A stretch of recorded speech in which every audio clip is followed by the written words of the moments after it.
Okay, I think we're now recording. All right, hello everybody. Welcome to our monthly JupyterHub Binder team meeting call. This is our first recorded one ever, I believe. It's pretty cool. So hopefully we'll post this right after. That's going to be another learning experience for me too. Figure out how we actually get this on YouTube and where. I guess, do we have a JupyterHub Binder YouTube account? Does anybody know? Should we just do it under Jupyter, like under a channel under the Jupyter account, or create our own? Any thoughts? Let's use the existing one, or maybe find out what the protocol is. Okay, I'll look into that and maybe open up an issue so we can discuss it. Cool. So yeah, the new thing that we are going to try this week is to go around and have everybody, if they want, to give a quick update of what they've been working on, or you can pass if you'd like. So if you want to add yourself to the section in the agenda that's labeled quick update, you can do that now. And I'll just start going down the list. I won't, if you don't put yourself on the list, I won't call you out this time, but next time I will. And like I said, you can just say pass. So it's not meant to be a, high stakes pressure experience. This is just, that way we can give ourselves quick updates of what we've been working on. So I already see that Patricia says pass. So we'll go to Eric. Eric, do you want to give us a brief update? Oh, you're muted. Am I still muted? There you go. Now we can hear you. Okay. So I did some follow-up on the communication part from the meeting and tried to get JupyterLab on Discourse, and they are on. So they have updated the repository README and points now towards Discourse.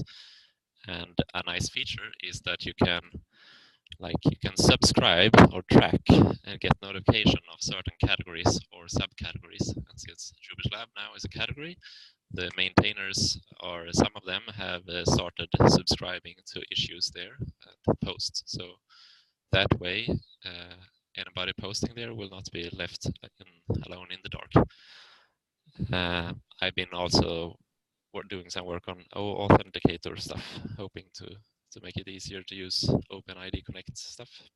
Oh, done.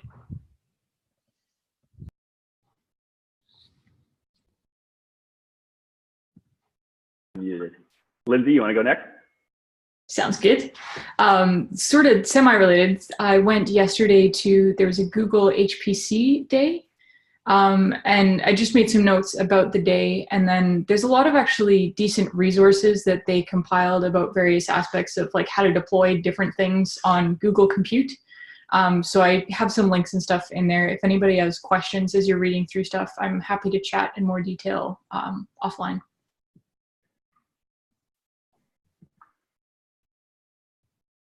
Joe?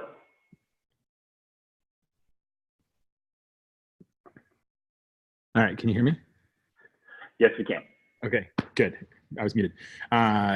So I've worked on PangeoBinder a bunch over the last 2 weeks, and it's now, we're still on the old chart from like months back until last week.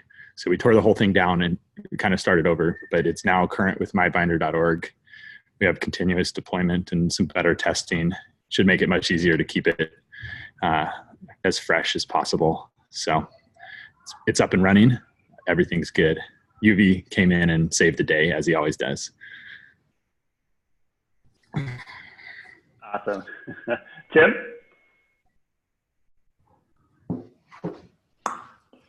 Recovering from jet lag was a big thing. And first deploy to mybinder.org in what turned out to be forever and ever and ever. So we hadn't updated the version of repo to Docker that we use in weeks.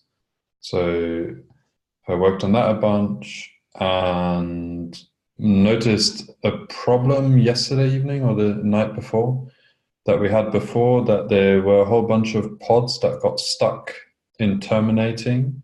And we've had that problem before. We had it again yesterday. There's some discussion in the deployment channel on how to fix it, how to spot it and how to fix it.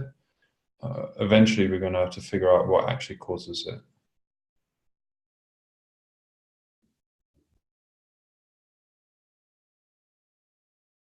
Chris, do you have any updates for us?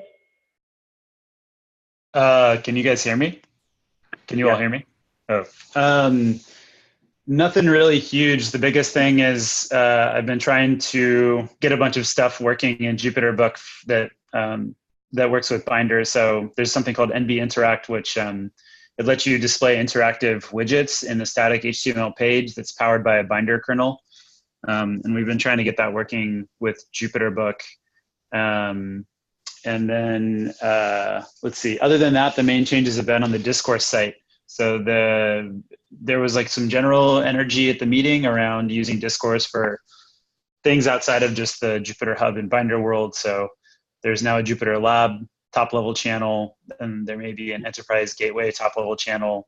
We should probably think about other top-level channels we'd like. There's a Q&A top-level channel now for people that just like have a question and they don't want to spend a ton of time thinking about like what is the perfect place for their question to go. So there's been a lot of good conversation there, and it would be awesome to have more input and more cycles put into thinking how to make the discourse site like a place for good, productive, positive community conversation. I have a clarifying question for you, Chris.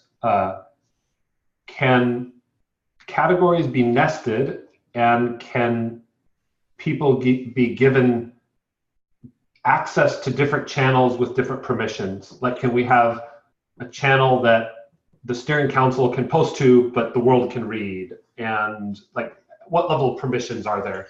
That's a great question. I think that, so the factual answer to your question, to your first question is, I think that there are two nested channels. There's like a top level channel and then one beneath that. So you have an N of two like layers of depth that you can go to. And then you can also add tags to any post, and tags are sort of arbitrary, whatever you want. So what I would say is, to your more general question of like, how can we kind of control permissions and all this stuff? I think that we're still figuring out what's possible with discourse. What I think would be great is if you could say, this is what we want, like as a community, these are the things that we would want. And then we can like spend time trying to figure out whether that's possible or not. And other folks like Eric, I think, has some expertise on using discourse as well. Yeah, I'm learning about discourse and these kind of questions right now. And what I know is that if you go to a category and you press like edit the category, then you will find a section called security. And in security, you can assign groups of users a certain permission, allowing this. But the technical part is creating these groups and assigning users to them. It is not fully clear to me, but I have it kind of working on my company's discourse forum. Okay, this is helpful because there's certain other groups that are working. Like a great example is the diversity and inclusion group, that right now a certain set of things we're discussing really are private, even though we do release things. And so having the ability to at least make decisions about those things would be really helpful. Okay. Thank you. Awesome. Just really quickly, Brian, could you like write down, is there, or maybe it's in the agenda. I just want to make sure we don't lose that particular thought. Yeah, I will. Should I put it under your communications plan?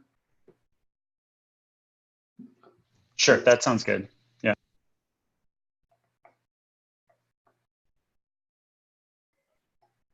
Great. Does anyone else have updates they want to share?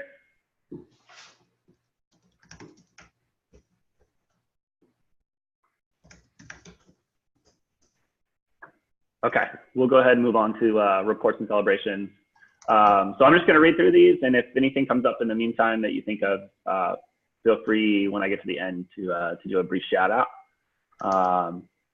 And then we'll go ahead and get into the agenda. So number one on the list, Letitia wrote her first Jupyter blog post describing her time in Outreachy in creating a new native authenticator. You should definitely check out that blog post if you haven't. great stuff there. Thanks to GitHub named Hannah for helping improve the app's install instructions in the binder examples repo. Georgiana also wrote her first blog post on the traffic proxy. You should also check that out. I think the link is there. Ooh, maybe it's not. We might need to add the link there. Carol for sorting out, quote unquote, all the issues. And there's a GIF inside as a treat.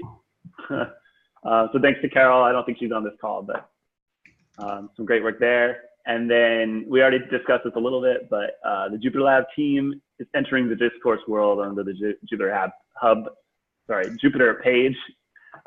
So check that out. Maybe start reading some of their posts. That's exciting stuff. I think Brian and I actually talked a little bit about yesterday about how at least he's excited, and I'm excited to get everyone on discourse. So we can talk about that a little bit more, but it helps a lot with the communication problem that we discussed at last week's meeting. So we can find a nice central landing page, and I'll talk about a little bit later on the All Jupyter call. Trying to communicate that across the community has been real fun because there are a lot of channels you have to post that on. So this might hopefully solve that problem as well, be a single place where we can post things like that. Cool. Any other updates or celebrations people want to share?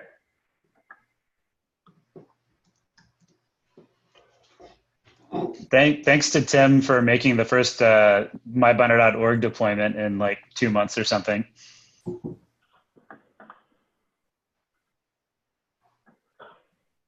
I see that, Sylvan, you posted in the chat here. You have something you want to share real quick because you got to run. Yeah, I have this other meeting starting in 15 minutes.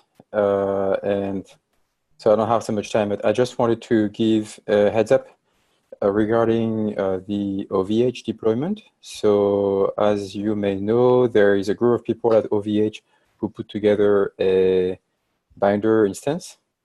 And they were asking for feedback on how to hook it into the official binder to be one of the possible backends for binder.org, mybinder.org. They have been pinging us on GitHub and over email, so mostly me and Min. And they are waiting for maybe some feedback on what they've done and maybe information on how to move forward with that. So I don't know if anyone in this group is interested in working on this. Personally, I think that would be interesting to find a means to have a quick win with this, because they seem to be very willing to help and offer free hosting, not just for Binder, but for other things. And they seem to have done most of the work already for that. So there is an agenda item, I can't find it quickly, about how we should set up the redirects. Should it be like obvious to the user or not, to talk about that? So I'm interested. Right now I don't have very much feedback for them on their instance though, because I've not had time to actually do anything with it. Do you think it could be interesting to schedule a meeting with a smaller group of people interested in talking to them? And so specifically to the people who were working on the, the Kubernetes, and actually the people who did the Binder instance are on the Kubernetes team. So they're the same people who did the managed Kubernetes service at Ovh. So they are pretty knowledgeable in that. Yeah, I think yes. The caveat is that we should have some time first to actually do something and like try out the Binder, because otherwise it's going to be a very short meeting because there's like nothing to say to them really. Okay. I think that's the bottleneck, which is unfortunate. Yeah, I just wanted to have something for them, like as they were pinging me on multiple channels. Yeah, I think right now the answer is nobody's gotten around to it, but not because it's not interesting, just because nobody's had time. Okay. Sylvan, is it possible to have this meeting like, when I'm not at work?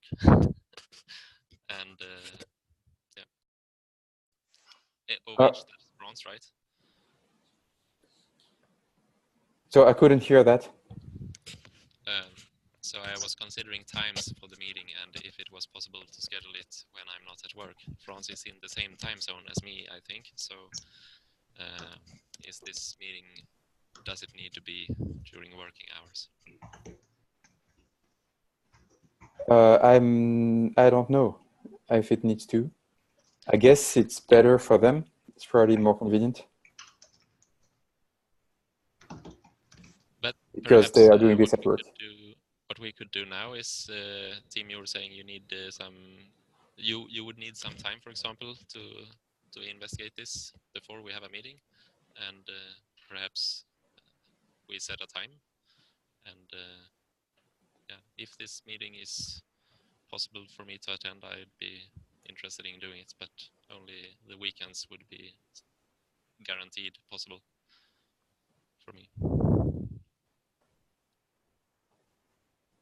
Sylvain, do you have a list of the issues that sort of touch on the partnership with OVH, like the GitHub issues or something like this? There is one actually where they were mentioned, but they mostly interacted over email and chat with Min, who answered some technical questions on the Kubernetes configuration for Binder.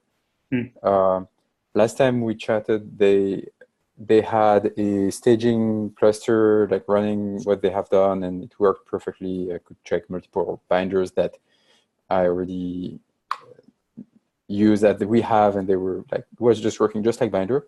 So I guess that the question now is mostly about how do we make this work with the official instance. I mean, I can say that at least from my perspective, I don't have a ton of insight into how this relationship has like moved forward. And it would be useful to have more of these conversations in a public forum with like an official issue that like, if somebody is curious, what is the current state of this project? Like I can just read through that and know what the answer is. I think that it might make it easier for like people in the broader community to sort of pitch in, because like when you ask like, what is the state of OVH? I don't really know, because I have no idea what has been done and what the state of that relationship is right now. I thought you were asking before about they had questions on how to deploy Binder Hub on Kubernetes. I didn't realize that they already had a working Binder Hub and they just want to like plug it in, which is a different, kind of challenge. So I think we can think of ways to like surface that project a little bit more easily to the community. So there is an issue which has not been very active, where we actually do mention that they have a staging cluster that is functional. Although they have not been very vocal on this issue.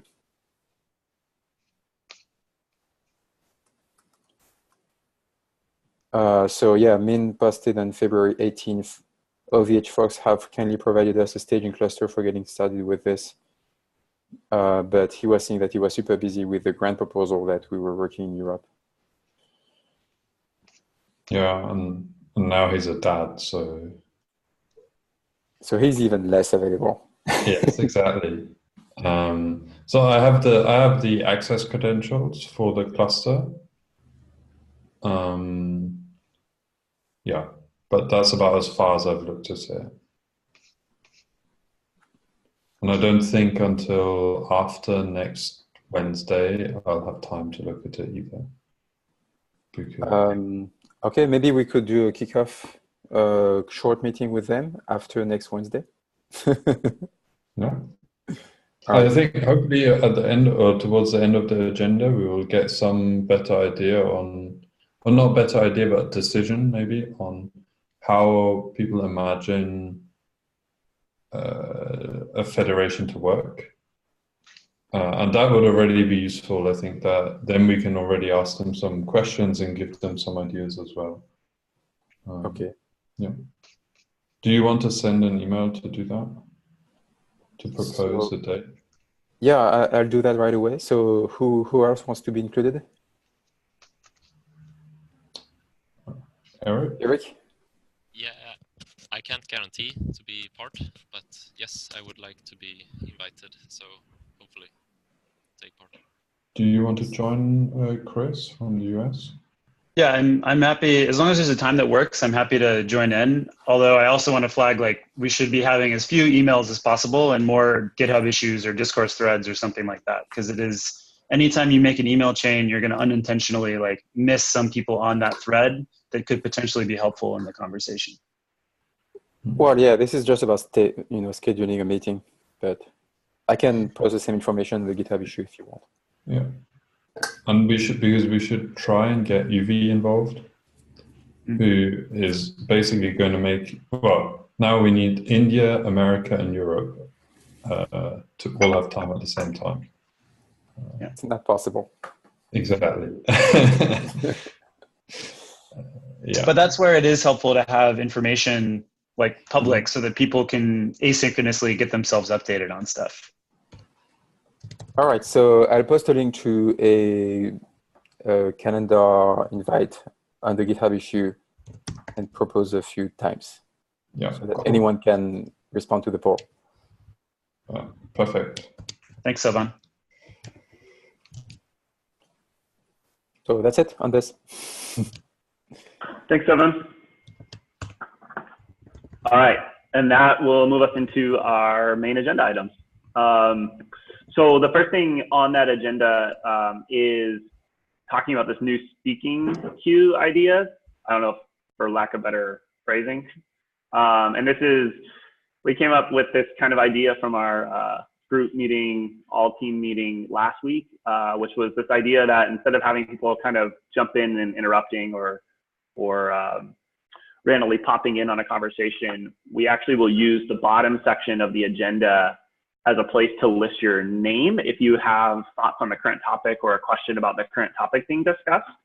And someone else on the call, and we'll set that up in a second, will actually moderate that list. And so you'll essentially wait for your name to come up next on that list. So that's all going to happen in that bottom section. And you're only putting your name down to talk about the current agenda point. And then once we've kind of wrapped up conversation on that, we'll clear that list and refresh for the next topic.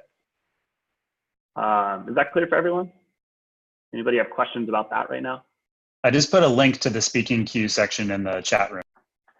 Awesome. What's not fully clear,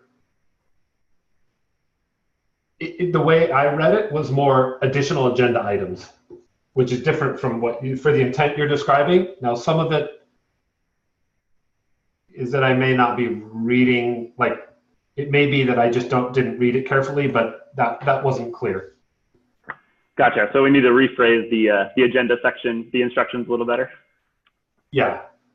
Okay, sounds good. I'll work on that especially, and I'll try to for the next few meetings, read that kind of instruction off at the beginning so that people know that's how we're running our meeting.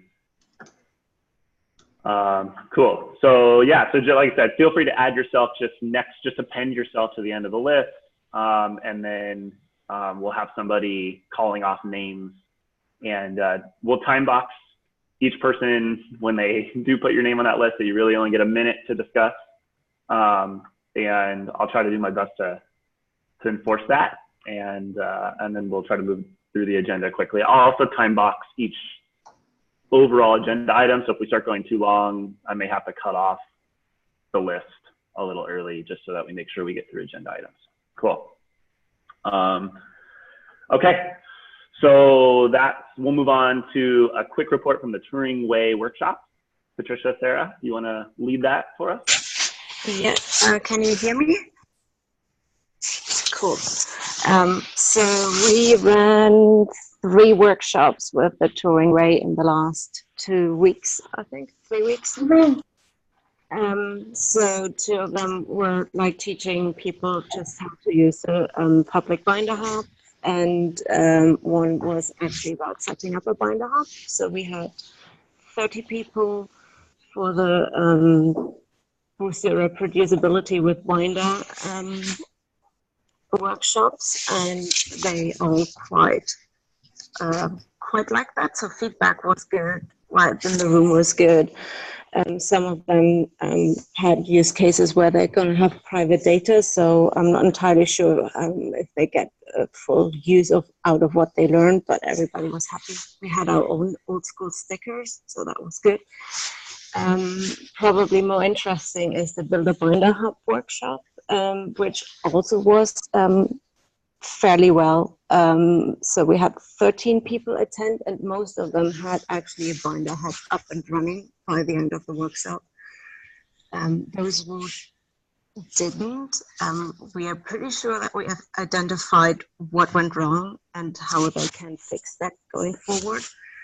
And then we had a little like hacking discussion session in the afternoon. I think that's where Tim got involved and dragged into some conversations, and people might have opened issues on GitHub for you and started the discussions on discourse where we couldn't answer things. So hopefully you've got plenty of feedback there. We're also going to go through the notes of the day and tidy them up, and everything that isn't on any of your platforms yet, so that isn't on GitHub yet or on Discourse, we're gonna put on there with a bit of time to delay, because that basically was just, we haven't gotten around to it yet. Next plan is basically, we're pretty sure that the, build a binder and binderize your work, your GitHub repo workshop is pretty solid with how we put it up. So we're going to transfer that to a GitHub repo with some instructions how you can run that yourself and what you need to prepare, which skills a facilitator would need to have, and trying to do something similar for the Build Your Own Binder Hub workshop, which is slightly more complicated because we realized that there was more room for improvement and more things that we need to consider and send into the instructions. But the plan is basically to, put that in separate self-contained repos and submit those to the Journal of Open Source Education. I think that's the plan. And then for the world to go and build upon what we've done. So we're probably not going to run any of them in the next 2 months ourselves. Oh no, that's not entirely true. We put a short version of the Use Binder workshop in for the Carpentry Connect conference in Manchester. So there might be, if that gets accepted, there might be another one of those coming up. Good workshops, good feedback, plenty of things to build upon that we hope we feed back to you in the right way. And Sarah has, I think, since this morning, a mirror of a public binder running at the Alan Turing Institute. But Sarah, shout if you want to comment on that yourself. Yeah. So I just deployed that yesterday. Binder Hub is up and running, ready to be hacked on and get into place the things we want it to be done. So that's exciting, and that was mainly driven by the fact that my free trial on Azure ended. So one of the things I wanted to say about the workshops is, interestingly, one of the people who couldn't get a Binder Hub was using Windows. And I think the answer to that is to develop a set of the instructions using the Azure PowerShell. We had to move them over to a Git bash terminal to secure Tiller, as it didn't like the listen command in the patch to Tiller there. So I'm going to experiment a bit with that. But yeah, overall we got good feedback and everything. Unfortunately, I found out yesterday that I won't be continuing on this project after the end of the month, so someone else will have to take over my Binder Hub baby. So I just wanted to take this opportunity to thank you all for being really, really awesome on Gitter and with issues and everything. You're so cool. Thank you.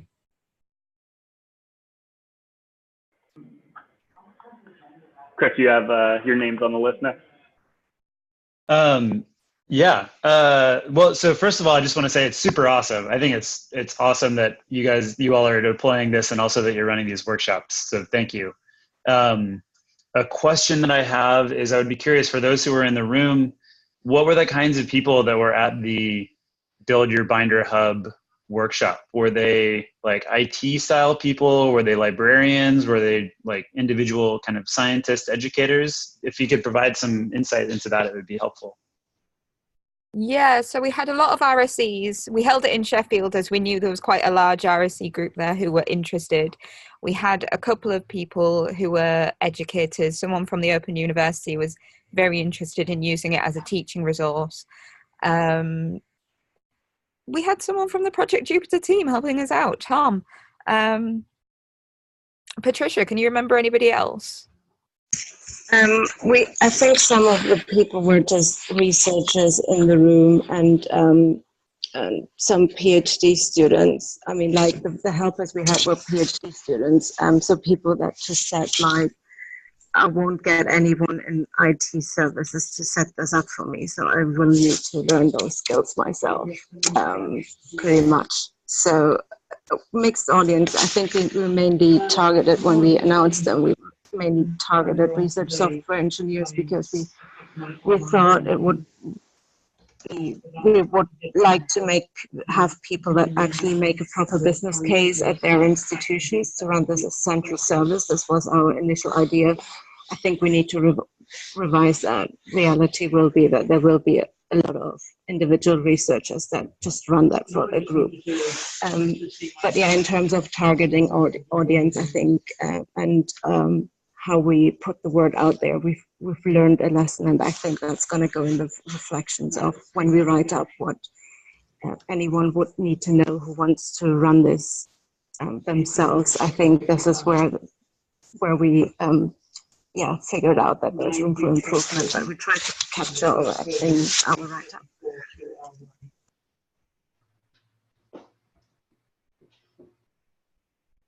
Thank you for that. That's super helpful. And we're happy to work with you to figure out how we can either improve like Binder Hub documentation or link out to stuff that you all put together. Yeah, it's really useful to see your perspective. Yeah, so I think I mentioned this a couple of times. One of the hardest things with the Binder Hub documentation is kind of sitting into how it's spread across the Jupyter Hub. And what I did for the workshop was collate all of the steps into one document. And if you guys wanted to use that as be like, here's an easy one-page version, I'm more than happy. Like it's available on our GitHub repo. If you think that's a resource you'd like, I'm more than happy to hand it over. Please do share a link.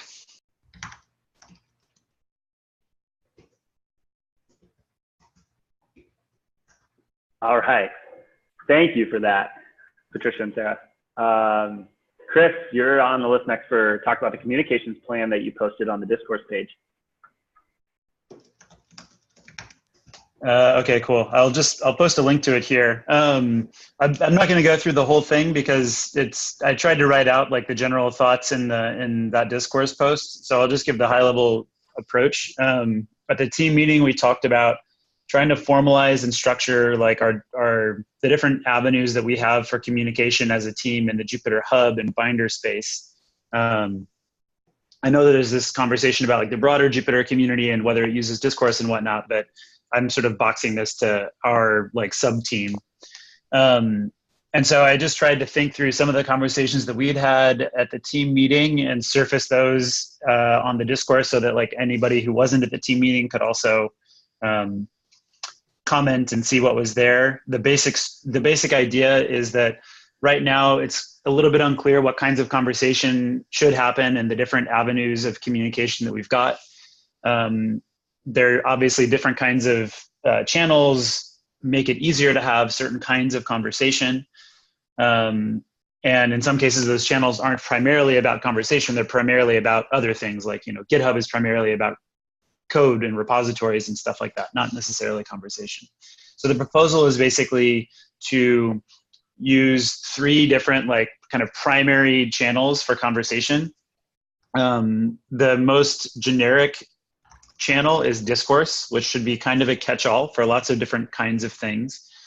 The Getter channel should be for synchronous conversation about more or less about like code stuff in general, like about the repositories. And to the extent that conversations on Gitter become more complicated than just like a quick little back and forth on the internet, then we should open up discourse threads about that so that we can have opportunity for more like in-depth conversation on those topics. And then the GitHub repositories that we manage, the issues in those repos should be largely based around like actionable and generally repository specific items that do have like the notion of, you know, being closed, and that can provide a path forward for people to do work that gets them closer to being closed. And so a lot of the issues that we have around like, and GitHub issues that we have around like, oh, let's like just have some ideas and like get feedback and stuff. I think those would be, for example, those would be more like discourse posts. And then in discourse, as very specific actionable things come out of those conversations, then we can turn them into GitHub issues if they're like, if they point to a specific repository. So I think in general, the goal is to try and improve the signal to noise on the GitHub repos a little bit to sort of make those issues targeted towards the thing that the repository is there for, which is like feeding cycles into updating that repository. To have discourse as a more general conversation space. And so this is sort of a proposal at how to explicitly define those three avenues and encourage people to open certain kinds of threads in those different spots, and maybe even move some threads between them if there's like a better home for them. So that's what the post roughly tries to lay out.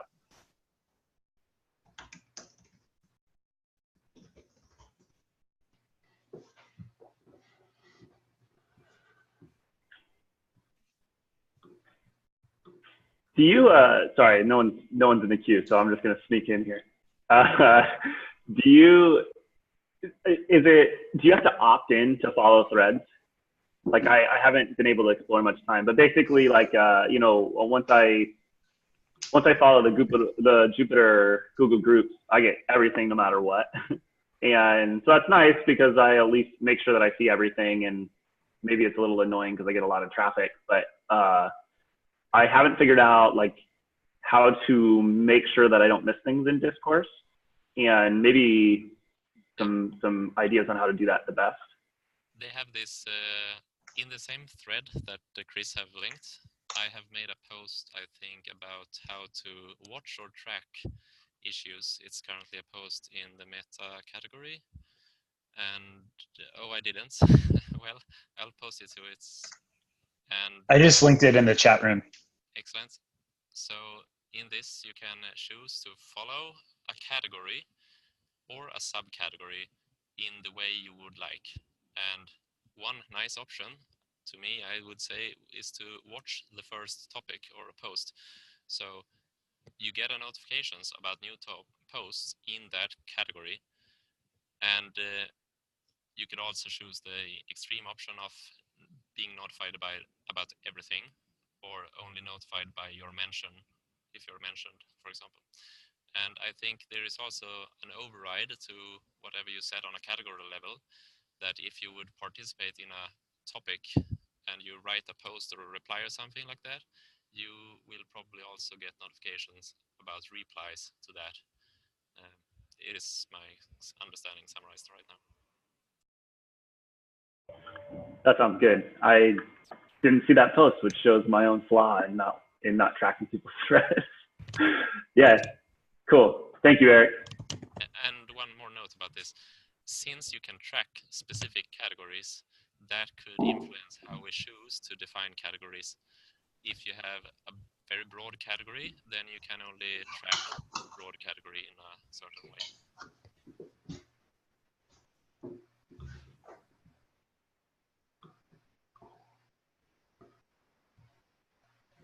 Tim, you have a comment? Yep. I wanted to say I use the latest view, I don't know what to call it, of the forum a lot. And then, yeah, once you respond to a thread, it starts sending you emails about it, which is very useful. And so I look once or twice a day, I look at the latest list, which right now is still manageable. And yeah, that's how I keep track of things.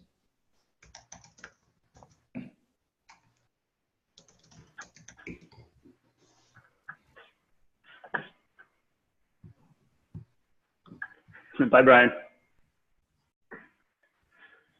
Okay, so the next thing on our list is from Tim, action items from the team meeting.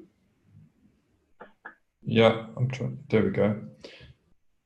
No, I'm lost in our HackMD. Oh, there we go. So I try to remember things that we discussed that were actionable, or we agreed that we would do during the team meeting. I think I forgot most of them, but these are 3 things that I remembered. And the first one is create a 30-second introduction to Binder video. Because somebody during the meeting was like, if only you had made, like, if only you had spent the 30 seconds you just spent talking to me about what Binder is, then I would have understood it much better than reading all the docs you have. So that's great because we know something we can do. Who would like to help out with that? Because I'm very happy to do it, but I've never recorded a screencast or a video in my life. So I have no idea how to do this. And I'd be super happy also not to do it. So if somebody here has experience or can give some advice on, like, do I need to get a microphone other than my laptop? Is there like some useful software to use? Stuff like that. Please post there, and then maybe we create a discourse thread out of it or something like that. And the other 2 things are direct support questions and other persistent discussions to discourse. We already talked about that. The only question that remains is, should we switch chat tools? Right. There's lots of people who really don't like Gitter because it really is impossible to find anything that's more than 5 minutes ago. So maybe we should discuss that, or maybe with like the new split that Chris talked about, it becomes less of a problem and more of a feature that in Gitter you can't find anything. And then, the other one was raise your hand meeting moderator rules. Also for video meetings, it was unclear, at least at the meeting, whether we should do it. For this meeting, we're trying to do it. I think we will keep experimenting on it. And that's it.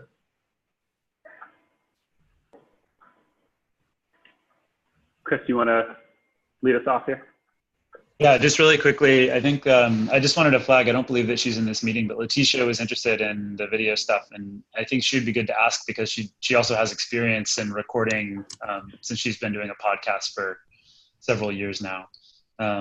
Regarding Slack, I think that my vote would be, let's see how far we can get pushing things onto discourse and see if Gitter is still kind of like an issue there, rather than trying to sort of manipulate 2 different variables at the same time, and change both discourse and like sort of move on to discourse and also switch live chat platforms. My vote would be that we try the first and then see if that solution is like still wanting for improvement.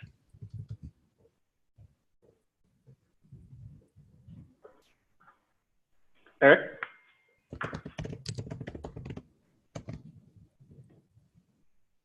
Yeah, you're muted, Eric. One quickly created video is still better than none right now, I think, at least. Well said. That's true, but I don't even know what program I would start on my laptop to record like a quick video. So we're recording this meeting, right? We just talk for 30 seconds about Binder, Tim. Yeah, okay, yeah, we can do that too.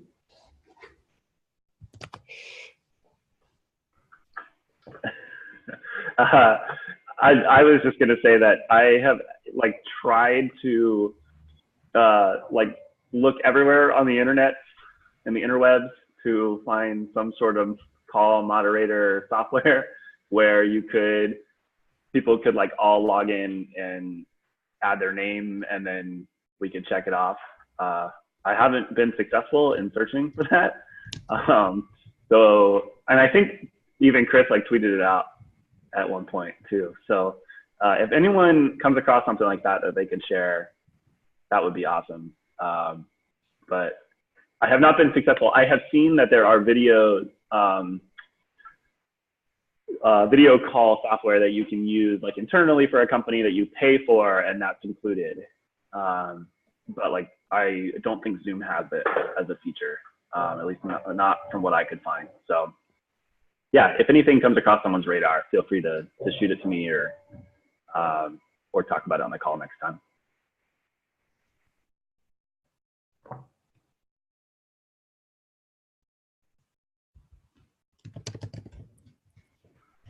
Okay, let's move on to federation and redirection. Tim also leading this conversation.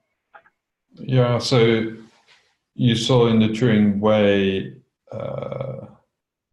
item that people are starting to host binder hubs, and Pangeo have already been doing it for a while. There's one in Germany. There was more interest, somebody asking questions about how much resources it takes and stuff like that. So I think people are getting started on doing this. And I think if we don't offer a good way for all the public hubs to stay at least somewhat in sync in terms of the version of Binder Hub and repo to Docker and stuff like that, it's going to be like worse than the Wild West. And I don't know what a good way to make it easier to stay in sync is, but we should talk about it and see if we can come up with a good idea. And then the other one, and this is more related to OVH, is, or somewhat related to the OVH discussion, is there are people like Pangeo who want to run their own binder hub in their own way because they want to, for example, give more resources to people for Dask clusters and so on. But there could also be people who want to run what I'll call mirrors of mybinder.org, which don't give more resources to people, but are meant to be general purpose public binder hubs. And that would be great for mybinder.org because we could send people from mybinder.org to these other hubs.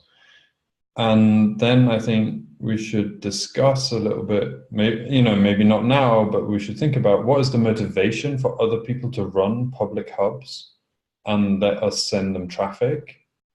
Can we work that out and then build that into how we do things so that we feed that motivation?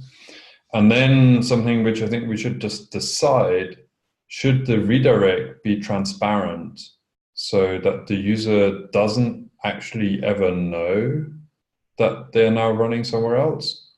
Or should it be completely explicit and the URL in your browser changes so that, for example, the people who are hosting the hub get some exposure that way?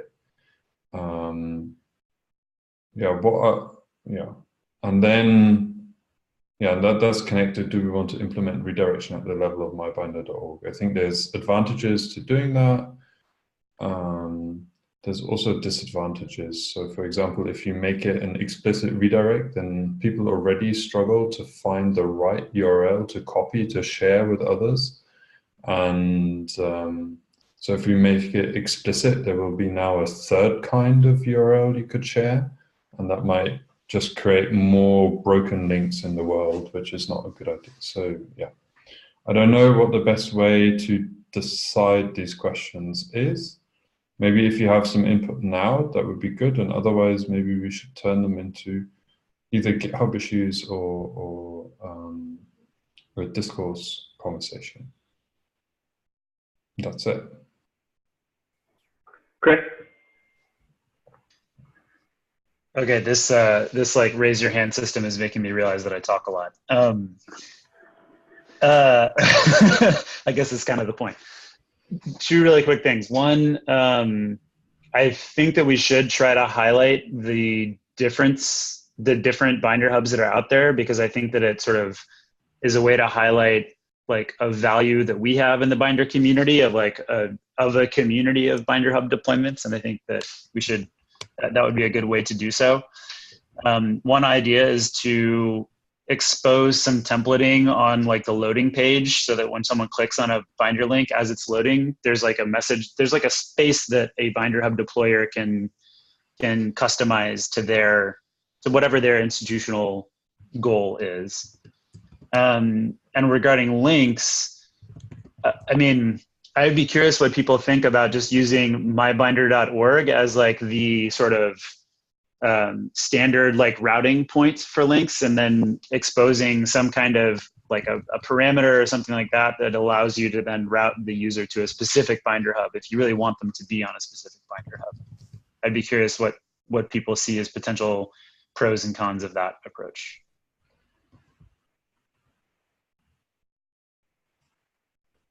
And I wrote time check. We are 5 minutes into the end. And so I think, what about transitioning this discussion to discourse from now?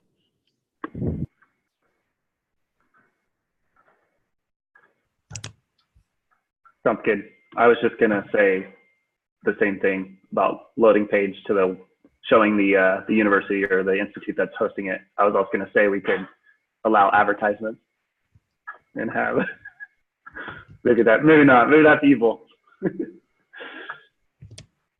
Okay. The last thing on the agenda is the All Jupyter call is next Tuesday. So I've kind of posted that on multiple different channels. And I think that it'd be great if all y'all could be there to support it and kind of, you know, if you're available.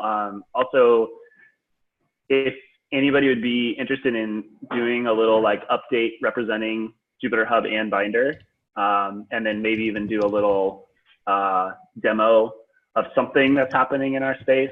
I'm going to moderate that call, at least for the first month, and just we're gonna see how it goes, and hopefully it goes well and people are interested and we can keep it going. But and I think the discussion needs to continue on what that call, what the purpose of that call is and what it's for.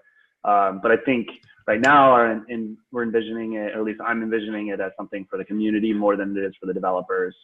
And so this is another communication, one-way communication outward. I guess it's two-way because people can come in and post questions. We're going to test out a lot of the things that we use from this call in terms of having like the raise your hand, add yourself to the end kind of thing, and really structure and time box that call as much as possible so that it's, you know, it feels like it's worth people's time to attend. So yeah, so if you guys all can be there, and if somebody is interested in leading the JupyterHub Binder pitch, that would be really cool too. I opened an issue a little while back. We don't have to talk about, or people don't have to volunteer right here, but maybe just go check out that issue, and if someone wants to volunteer there, that'd be great. Yeah, I think that's it.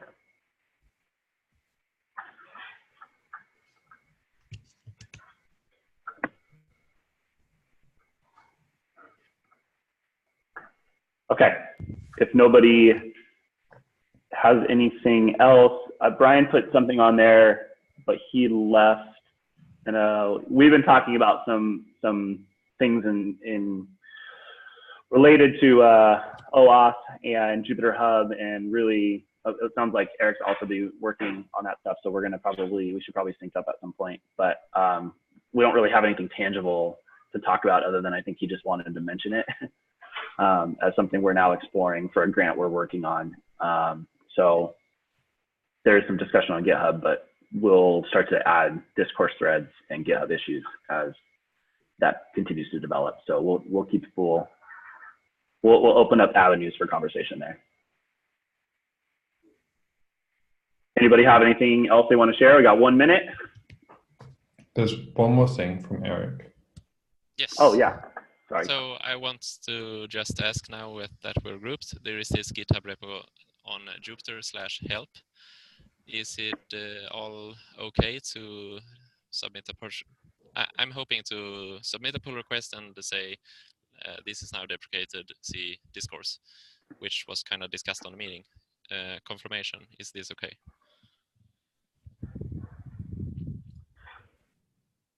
Yes, I guess so. Maybe try and persuade whoever is hanging out in the help repo to also come and help out on discourse. Otherwise, everybody's, yeah. Without adding too many layers of bureaucracy, could you open a discourse thread to discuss a plan to sunset the help thing? Because I think that there are like a few different steps that we need to take to make sure that that we like properly sunset that so that we don't confuse people. Sunset. I will create a sunset issue. A thread on discourse. Awesome. There are hundreds of unanswered issues on there. It's crazy. so depressing.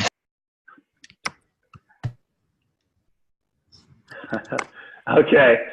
Yeah, so if nobody has anything else, I'll go ahead and stop recording, and then we can feel free if people want to still talk, we can. But other than that, we'll end the meeting now.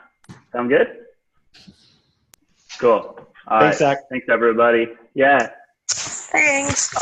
Thanks, everyone. When do we meet again?